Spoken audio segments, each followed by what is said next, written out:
Tonight, I'm in London for a giant pro-Hamas protest. I'll tell you how it goes. It's October 30th, and this is the Ezra Levant Show. Shame on you, you censorious thug.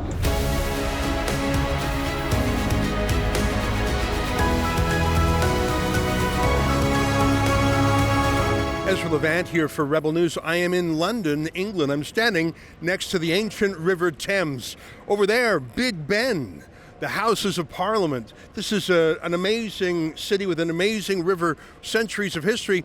Look at this obelisk from Egypt. Let me read to you the inscription. Of course, there's a couple of sphinxes at the base. This obelisk, prostrate for centuries on the sands of Alexandria, was presented to the British nation AD 1819, 204 years ago, by Muhammad Ali, Viceroy of Egypt, a worthy memorial of our distinguished countrymen Nelson and Abercrombie. So that obelisk was lying down in the sands of Egypt, and it was sent here. And it's been standing here, a symbol of empire and how broadly, the old saying, the sun never set on the British Empire, from India to Canada to Arabia, and of course, even before that, to America. What's interesting is I don't think that the UK is an imperial power anymore. Rather, it has been colonized by millions of people who have come here, many for good reasons, for the freedom, for the economic opportunity, because it's just such a beautiful place. But others have come here to politically colonize it, and I think that's what we saw today. I don't know how many people were in the rally for Hamas to smash Israel. I was inside the group, so I saw probably thousands, but it wouldn't surprise me if there were tens of thousands. A week or two ago, there was 100,000 according to police estimates. I don't doubt it at all. I want to show you how I approached this rally. A lot of it was me being very careful, because although there was a large police presence, the police were at the periphery. And so if I chose to go into the crowd, there wasn't a cop in sight. I had to be very gentle with my language, even though I was diametrically opposed to many of the messages in the protest, because if things turned rough, I would have been absolutely helpless, as would our cameraman. So we started off by walking down to the protest. We saw overhead a police helicopter. That told us that they were on high alert for regular protest issues. But remember, Hamas is a terrorist group. That's not a matter of opinion. Under UK law, it is a terrorist group. And there are thousands of jihadis on the streets of the UK being tracked, allegedly, by the police. So there is a non-zero risk that a peaceful protest could actually have violent elements. Anyways, when we walked in, it was shoulder to shoulder, and it was a very tight space. I saw a friendly gentleman who wanted to talk to us right away, and he was with the Socialist Workers' Party. So he's an indigenous Brit, as we say. And it was interesting to listen to him. And I mean, he was just giving boilerplate arguments about socialism. And it dawned on me that a lot of the administrative and financial and organizational backbone of the pro-Hamas movement in the UK are the Socialist Workers' Party, hard left-wing trade unions that have been a political force in this country for decades. Here's some excerpts of my conversation with the first fella I met, and I was very gentle because there wasn't a cop in sight and I was surrounded. Take a look at how that conversation went. Can you tell me a little bit about yourself and why you're here? Yeah, my name is Rob. I'm a member of the Socialist Party. I'm also a trade unionist. I'm here today because, as you can see, people are absolutely furious at really the genocide, the attack on Gaza, and people are marching in solidarity and also in protest against this Tory government that is backing up the Israeli state.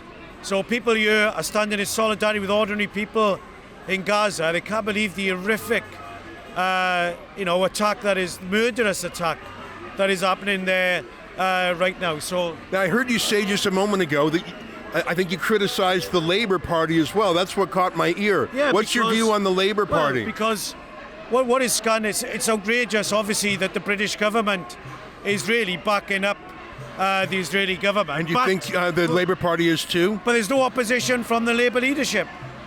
A few years ago, when Jeremy Corbyn was leader, Labour's policy, the policy that Starmer got elected on, was to do away with the illegal occupation of Gaza, or campaign against that, to recognise the Palestinian state. Starmer won't even call for a ceasefire. Can I ask you some tough questions? Yes. Are you sure? Yes. Okay, I want to ask you some tough questions. What do you think about the attack on Israel that killed 1,400 people? Well, we don't support that. We don't support the attack by Hamas. We don't support that attack. In reality, that attack it was counterproductive. The Netanyahu government there's been a mass movement over the last year, which people probably don't realise around the world. There's been a mass movement of strikes, of protest against the Netanyahu's government, because it's a big business government. Can I ask you some more questions? But the attack by Hamas is counterproductive, because what it did was it showed up support behind Netanyahu temporarily, I believe. So that's looking at things from a utilitarian point of view, but how about from a moral point of view? Are you morally against the Hamas attack on southern Israel? No, we don't agree with the attack.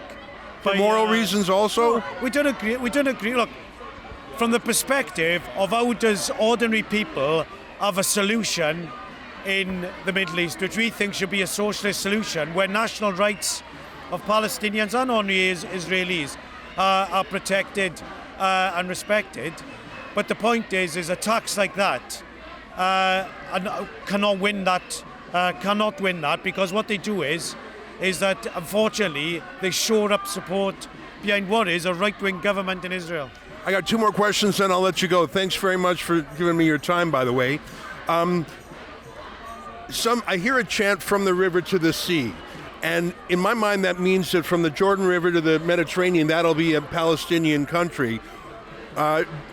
Is there room for an Israeli country also, or must Israel completely go, which is what I'm hearing? I think the vast majority of people, when they say that, are saying that the Palestinians at the moment don't have any real rights.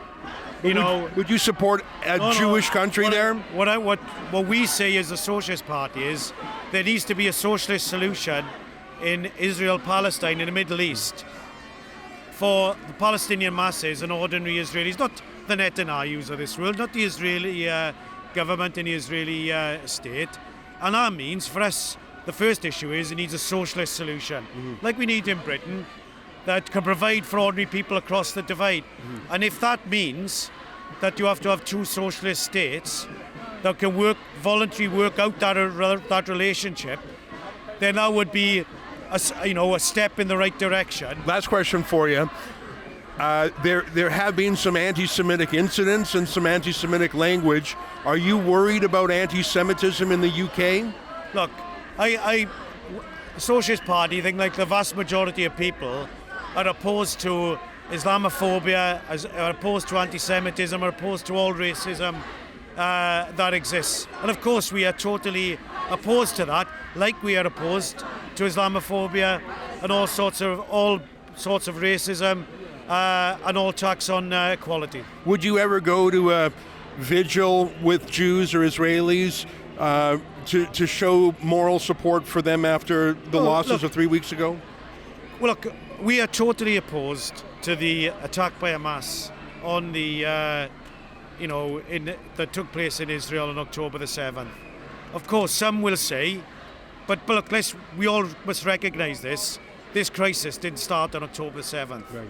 We have had decades and decades of oppression, of illegal occupation by the Israeli state, backed up by the Western capitalist governments. But I tell you what we did do is when you had protests in London and around the world in solidarity by Israelis in London with the protests against Netanyahu, we were on those protests. So we are here today in solidarity with the Palestinians and those supporting the Palestinians.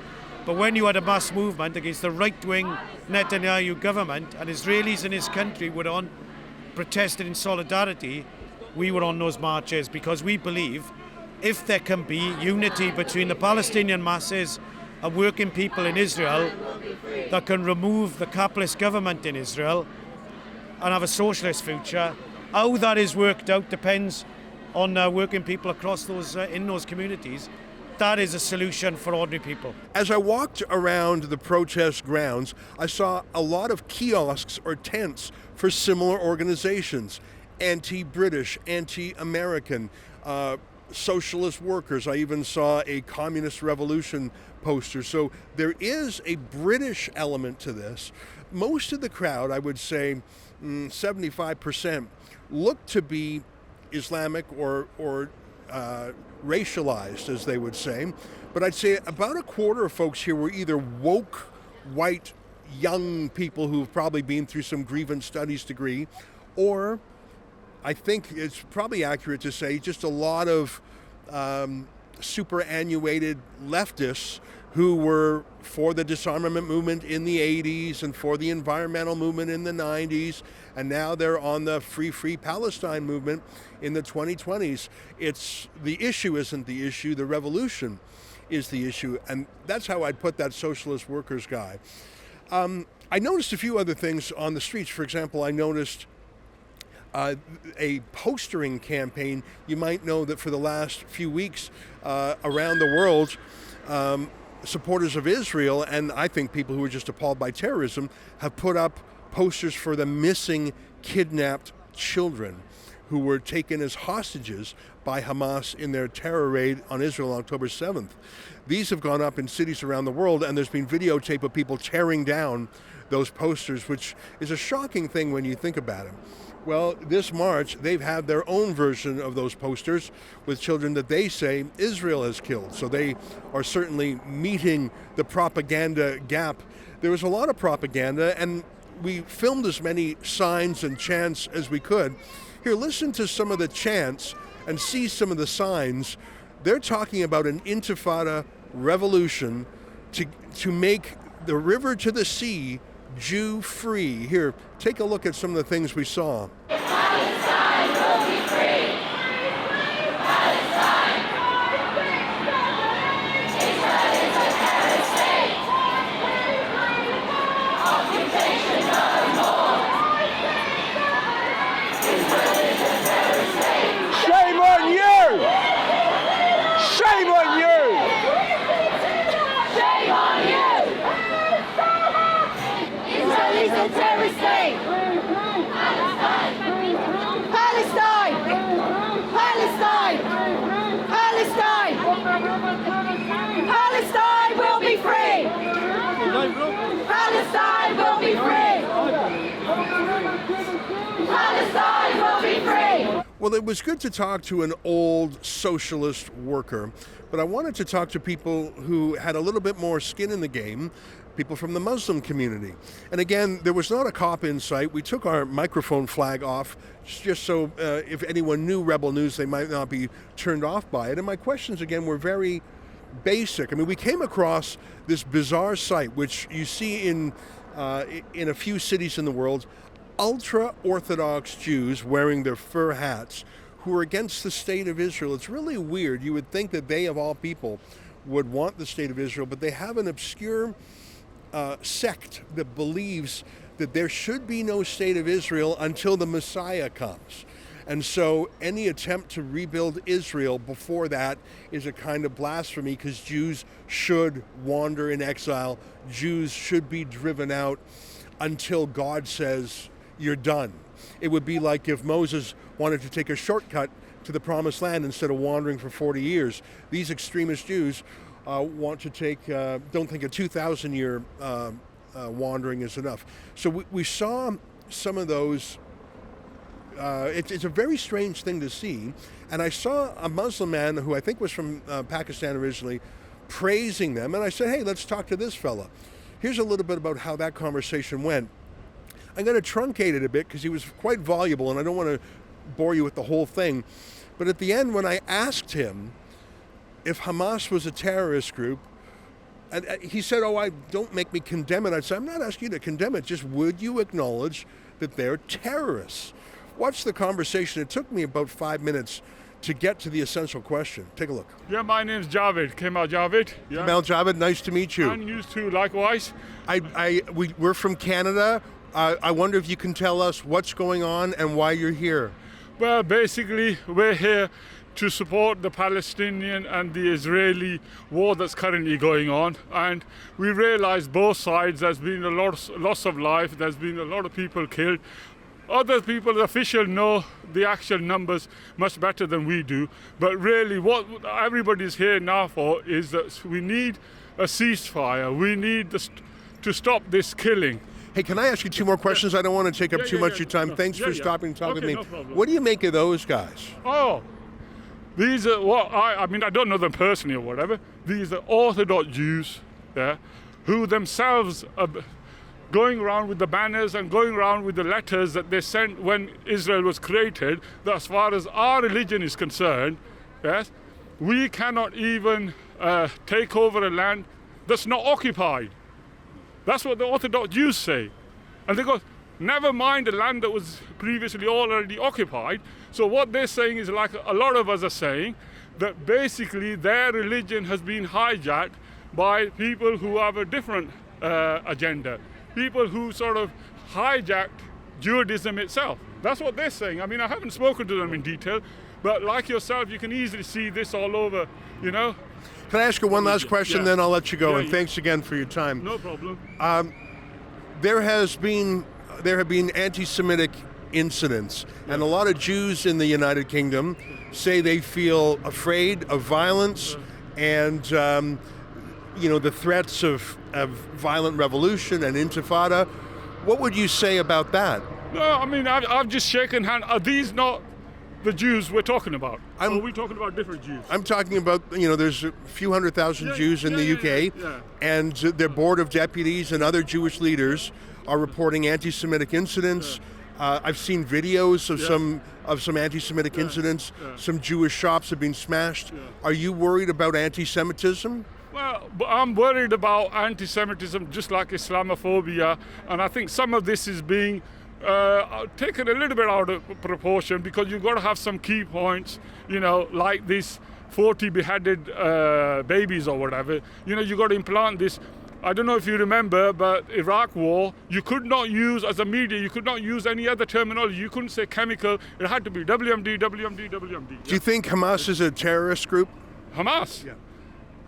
One group, one person's terrorist is another person's resistance. So how about for you? I don't know for them. You don't know if Hamas is a terrorist group? What they did that we would not condone that. Okay, but would you condemn it though? Well, see, if I hadn't seen enough interviews, I would condemn it. Would you condemn what Israel is doing right now? I'm interviewing you as a British Muslim, so I'm not even from Britain. I'm trying to understand. You said some interesting things. I just want to know if you think that Hamas is a terrorist group. I don't know from what they say. Yeah, Britain says they're terrorists. And what do you say? Well, I don't know any of the guys. You don't know? No, I would easily say I've got no issues with that, yeah? The only reason... So will you say it? What? Oh, no, we're not going to go through No, this. I'm just wondering. Will you condemn Hamas? Will you condemn Hamas? Well, no, I'm not. I'm actually not even asking you to condemn them. I'm just wondering if you think they're a terrorist group. Yeah, but do you think Nelson Mandela was a terrorist?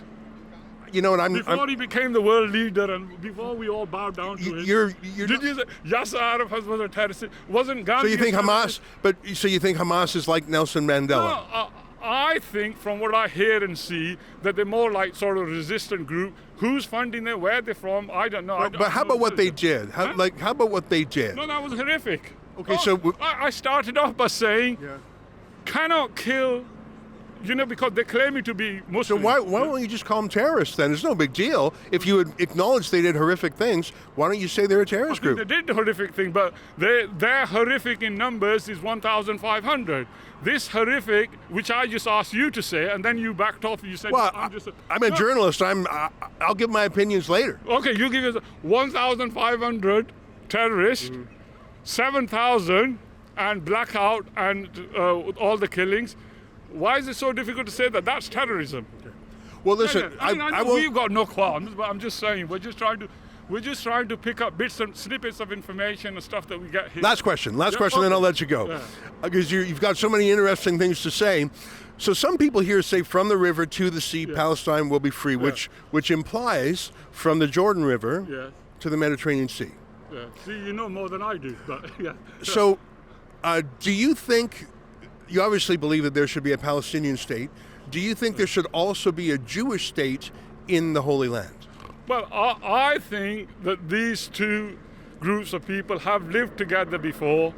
I think they can live together. There is a bigger agenda, which, as I said, what these guys have been screaming and shouting about, that Judaism is not Zionism. Okay, so do you think, should there, if there was a Palestinian state, should there also be a Jewish state in the Holy Land? Well, I think, yes, they can live together. The Christians can live together. How about the Jews? Well, yeah, of course the Jews can live together. Who allowed them, or who accepted them, or who opened their arms up to them, 1948 or whenever it was? It was whoever was there beforehand, which you can see on maps, which you can see on the coins everywhere, that there was a state called Palestine, And the two of them lived happily for some time. And then obviously this nationalism and other stuff got in the way. And I don't know who's sincere or who's not, but the people who are supposed to be sincere and neutral, they're turning out to be not so sincere, not so neutral. Because if they can't at UN at least put their hand up and say, at least let's stop this, whatever power they have. If they can't do that, what else are they going to do? Thanks for giving me so much time. Right, Appreciate it. Thank you. Right, well, by this point in time, most of the march had gone down the street. They went across, there's a lot of bridges in London. They went across the bridge and they came marching back another. There really were many thousands. So by this time, the protests had really died down and some normal tourist life had come back to the streets. But I saw someone who was eyeing us, and he obviously wanted to talk, so I went up to him and introduced myself. He said his name was Ahmed, and he had a cameraman too who asked if he could film it at the same time. And I said, sure, why not? So our conversation was, we weren't really on the same wavelength, and I tried to ask him what his vision was if he got his way. What would it be like? Would there even be an Israel at all? How would, if he could wave a magic wand and have an outcome that he wanted, what would it look like? I'll show you a little bit of how that conversation went. I don't think it was particularly fruitful. Take a look. Mazra, we're from Canada. It's my friend Lincoln. What's your name? Ahmed. Ahmed, good to meet you. Man. So it looks like you're collecting donations and you're doing some journalism. Do some journalism indeed on YouTube, having tremendous amount of success as well, with lots and lots of views on lots and lots of people showing considerable interest in the tyranny. Let's face it, it's tyrannical what the Israelis are doing. No matter what their opponents have done, their excess force has been so astronomical that we can see the people are not being fooled. That's why they're coming out in their hundreds of thousands. Last week's estimate, there was 350,000 people at this protest, but I would think there's many, many more. I think we could be looking at 1 million. The question is, will our governments continue in this path of unequivocal support for Israel when their bombardment is so relentless, even to the extent that they have now rejected the statements of the UN Secretary General Antonio Guterres, and they've outrightly rejected his statements that this is like a catastrophe bordering on the extinction of a particular race. Let me ask you about the solutions, because I've heard different chants here. I've seen different posters, and I'm trying to understand what the desired outcome is. So maybe you can tell me, what is the hoped for resolution from your point of view? Well, UN Resolution 242. No, sorry, I don't mean UN resolution. I mean like on the ground. I understand. Okay, on the ground, immediate cessation of hostilities from all parties concerned. And by that proxy, an immediate and unequivocal guarantee that a solution is incumbent, meaning we're not going to have talks about talks like in the famous 1993 Oslo Accords, where Bill Clinton got hold of Shimon Peres, and the first thing they mentioned is let's have talks about talks in reference to the Palestinian issue. We want something done now. The immediate cessation of violence. Israel withdraws back to its pre-1967 borders. That will be the first prerequisite, as according to the UN Resolution 242 and 338, where they have to disperse from the West Bank and Gaza, which they have not done and flagrantly rejected international law, which we are supposed to be great proponents of. So, back to the 1967 borders means the West Bank and the Gaza. but one of the chants I've heard is from the river to the sea. So that's the Jordan River, I imagine, and the Mediterranean Sea, which would cover Tel Aviv, which would cover pre-1967 Israel. Do you believe there should be a state of Israel in the Holy Land? Well, Israel, this is a common fallacy of history, that the land of Israel belongs to the Israelites. So you don't think it does? If I'm giving you an elongated answer. It's not a simple yes or no, because the general understanding amongst of the Jews is that the Israelites were the natural inhabitants of the land of Palestine, but that's not the case. The Canaanites and the Philistines were there before them as well. So that's a misnomer. When Moses parted them from the sea and they went forth, it was not that was their particular land. The land could have been chosen from there all the way to the river Euphrates, but it was not that was their particular land. So at the moment, they have to, the 1967 borders would have to be the initial prerequisite, which they have to vacate the occupying lands. And obviously there are millions of people over there, so they can't be displaced even though they're Israelis. So that's a given fact. So at the same time, there has to be some sort of accommodation for them, unless there is mass repatriation back to different parts of the world which they came from, which is going to be unlikely. So it's not like we're going to be looking at augmenting another human catastrophe in the shape of the Jewish people who are already there. But however, that would be the prerequisite, the 1967 borders. Oh, so prerequisite for what? For talks. So Israel must withdraw from the occupied territories. That's a prerequisite. And who would Israel's negotiating counterpart be? Who would be on the other side of the table? Well, anyone who is of a particular understanding that would be a central call. So any political party which evaluates that and understands that. Because what is the other alternative? So who would represent the people of Gaza? That would be the case. So Hamas? Whoever that would be the case, whoever is elected democratically. Supposedly, we have democratically elected governments. From my understanding, Hamas was democratically elected. I've never been to Palestine, but from my understanding, that was the case. So let the Palestinian people decide. Are you from Britain originally, or did you come here from? Yeah. And do you mind me asking where you grew up and I was born and brought up in London. And what shaped your views on these subjects? Well, the historicity. The fact that Britain, unfortunately, not the Englishman, not the average Joe public, but our governments played terrible games. The Balfour Declaration, 1917, how they in France secretly tried to divide Palestine amongst themselves, having promised the Arabs the autonomous state that they would be getting. They played games galore, which they are unfortunately doing now. You have to accept this. Do you accept that the British and the Americans are playing games? Do you accept this? Well, Except historically speaking, the Balfour Declaration, the British government at that time were playing games in trying to divide and rule, where they were promising the Arabs that they would have their country back if they supported them during the First World War, and after that they broke their treaties, and they were between France and Britain. They were going to divide Palestine for themselves. But on the blind side, the relevant Israeli groups, they got together and decided otherwise, but with support from the US. Well, I think my friend Ahmed was getting a little bit bored of my questions, and he wanted to ask me questions. And he put a question to me that was so many clauses and caveats and preambles. It was sort of an impossible question to answer. I'll show you the question, and they got a little stroppy because I just didn't want to be interviewed then. I wanted to interview them. They were the ones at the protest. They were the ones with the message. They wanted to flip the script. Here's how that question went. You've asked me relentless questions. I'd like to ask you, I've asked several of your questions. What I'd like to ask you, do you condemn the Israeli government's barbaric bombardment of the innocent people of Palestine, in which the indigenous masses of this country are viewing and coming out and protesting? I don't think I want to answer that question. I want to be a reporter. It's amazing. Wherever you guys seem, the Western media are so frivolous to criticize Israel in any capacity. It's like an endemic fear that they could lose their job, or they could lose any other. I'm not worried about losing my job. I'm just here to ask. I'm here to ask you some questions. If you don't want to, if you don't want to answer anymore, that's okay.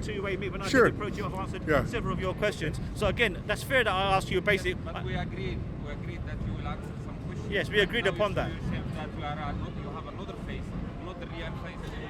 when you talk to me. All right, well, We're I'm- asking you reasonable questions. We're asking you reasonable, responsive questions. It seems that you're not going to accept this 1917 Balfour Declaration. You're not going to accept what the Western governments got up to. They're trying to divide and rule. The British have already accepted this was their policy during the subcontinent era as well. So let's face it, all these events that are occurring in the world, in Kashmir, in Palestine, wherever you guys, have been the result of the foreign policies of the Western governments, in particular Britain and now today America. Do you accept this or not? You're saying about 20 things and asking me if I No, it's accept one it. Singular question. It's a very long question. Okay, I'll shorten it. There's no Did you come to the Kashmir protest? Did you come to the rally for Kashmir? Look, let him digress. Yeah, so we seem to be digressing. It's a fair question that I've asked. You seem to be going on the tangent. Well, It's a very, you just mentioned the crisis in Kashmir, and I what wonder if you were here for the What rally. happens is when the Muslim audience will, or people in general, will observe our conversation, and I've answered your questions, and you've not answered a singular one. They're going to. Well, I'm not here as a protester. You are deliberately not looking to answer the questions because you're fearful of potential repercussions. If the question is, do you support killing children? Obviously, the answer is no. Of course not. And that's one of the reasons why the attack on southern Israel on October 7th was so barbaric. It deliberately killed children. But I also know that in every war since the beginning of time, there are civilian casualties, including, unfortunately, from time to time, children. Now, the laws of war say that you must minimize damage to civilians, you must minimize civilian casualties. So that would be my answer to the question. But that question doesn't really fit to the freighted preamble. And I just didn't want him to subject my answer to his creative editing, because I could feel he, and especially his cameraman, were getting a bit agitated. But if you want to know my view, I think that no child should be killed ever, either on purpose or by accident. I think Hamas is the terrorist group that deliberately targets Israeli civilians and that deliberately hides behind Palestinian civilians. I think Israel is the country that does its best to stop terror attacks against its civilians, including with the Iron Dome anti-rocket system, and that actually warns civilian areas in advance an attack is coming by dropping leaflets, by announcing in advance where an attack will be made. In recent days, we saw that the major hospital in Gaza, the Al-Shifa hospital, underneath it is the command bunker for the terrorists. They are literally put their command bunker under a hospital, knowing that Israel would be reluctant to strike it. So that's my long answer. Of course I'm against children being killed, and I'm especially against children being killed on purpose. But I also know that in war, sometimes civilians are collateral damage, and that is a tragedy. And that's why there must be peace in Israel. But simply invoking a ceasefire, which existed on October 7th, it would be like on the day after Pearl Harbor, December 7th, 1941, if Japan said, hey, ceasefire now, guys. Or if the day after 9/11 on 9/12, if Osama bin Laden had said, hey guys, ceasefire. It's not really how it works. But I didn't want to have his deceptive editing. So that's my very long answer, not that you didn't know it. But as you can see, things were starting to get a little bit agitated there, and I just didn't want to stick around, and he was getting a little bit angry, and his cameraman was getting a little bit insulting. And then it was like a switch was flipped, because a number of people were watching. And by the way, I was very polite throughout. Of course I was polite. I just want to point out the helicopter above there. It looks like, oh, and I just heard something that sounded like a firecracker. I'm thinking that that's where the protest, we saw it march across that bridge. In fact, you can still see some of it on the bridge between the Sphinx and the obelisk. So I imagine that helicopter overhead is where the protest is now. I just wanted to explain it and react to the noise. But back to the story. So I was talking with Ahmed, and it was degenerating, and his cameraman was insulting me. And so I basically was done. And people were watching from a distance, and it was like a switch was flipped. And they suddenly started screaming at me, get out, this is not for you. What are you, like it was like they pressed play on a message track and they went into hysterical mode. Let me show you how some of it was. And I want to let you know that none of the people you're about to see, I didn't talk to any of them other than Ahmed. I didn't go up to any of them. They came to me and started shrieking. Take a quick look at this. Stop killing the kids. Do you want to talk a little bit? You have kids. Everyone has kids. Stop killing the kids. If it was It's British only kids, about the kids. if it was Stop British killing kids the being kids. bombed, it would never happen. But because they're Palestinian, because they're Muslim, they don't care. How about other places? Free Palestine! Free Palestine! We don't care. Just the kids. Just the kids. It's the As the kids. conversation was with me initially, may I ask you to Do you want to turn back? Because you're going to Get out of here! Get out! Get out! Get Why should I get out? Because why are you here? Why are you here? Why are you bothering people fighting for people that are getting killed? 50% of Gaza is children. We're fighting for their rights. So why are you bothering us? While we're crying, we're mourning children, and you're bothering us while we're mourning children. Stop bothering us while we're mourning the kids of Gaza. Let us do a process and mourn. We've been crying, we haven't slept, and you're here. Why are you here? Get out of here! Justifying it that Hamas started it. Okay, and then look what you're doing. The 7th. Over What happened 40 to babies? These 40 babies. So we must speak calmly. Under Otherwise, it this gets a bad 15 years, enough is enough. Enough. Just leave. I've been to Gaza. I'm a doctor. I went to Gaza. This is Rebel News today, speaking on behalf of their channel. Maybe just ask one question. What are your views on the Israeli bombardment of Gaza? Can we have your one singular view, please? Yeah, let's hear yours. Let's hear it. Well, I'm here to understand what the protest is about. Obfuscation. You can never You know what, criticize. just see yourself out. See yourself. If you don't know You're what, welcome. see yourself out. If you don't know what it's for, see yourself out. We came came here. here. News. We have One second, hurt our. We are crying inside the house. We came here. Mate, You know, it's not fair. It's not fair. The world is ignore it. Why? Why? Fine, let me just say, I've been to Why? Gaza, I'm a medic. I went before this all happened. I saw a child get shot by the IDF. The IDF stopped us with our ambulances to get to the child. It was atrocious before this, and now it's even more worse. I'm banned from Israel because they took my details and said, no, you're not coming back as a medic to help the Gazans. So just go away, please. do you condemn the killing of children in Gaza? Do you condemn Look at the reporter. Look at the reporter. MashaAllah. Yes, yes, you are so good. Do you condemn the killing of the children in Gaza, Mr. Reporter? I'm here to ask questions about the protest, and you've already attacked me and insulted me. It's unfair from you I haven't to ask insulted people. you. Yes, you What's both happened have, is that you actually. can't answer the question. Take care, fellas. Okay, you have a good time. Go away, go away, go away, go away. I'm glad it was not packed. I'm glad that there were some police. Actually, most of the police had gone by then. But it showed me the false face. I spoke to a number of people who were putting their best face forward. They didn't know who Rebel News was, and they just wanted to look good to the cameras. It took me a while to get that one guy, Khalid, if I'm getting his name right, to say, no, I'm not going to call Hamas terrorists. It took me a few minutes to get to that.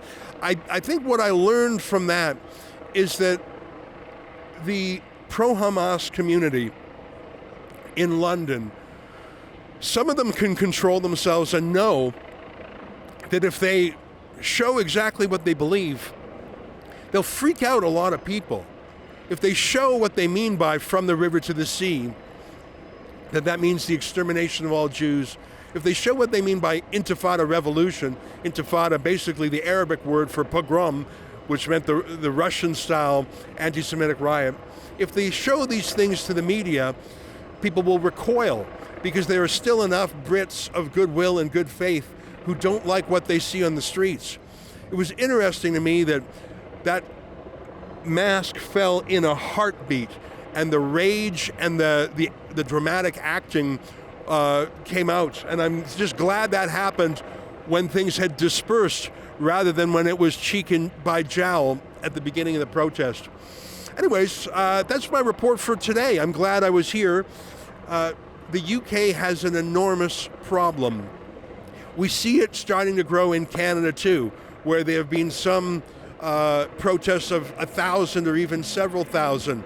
But it is a fact that 100,000 people marched here a week ago, and surely tens of thousands marched today. The UK has an enormous problem.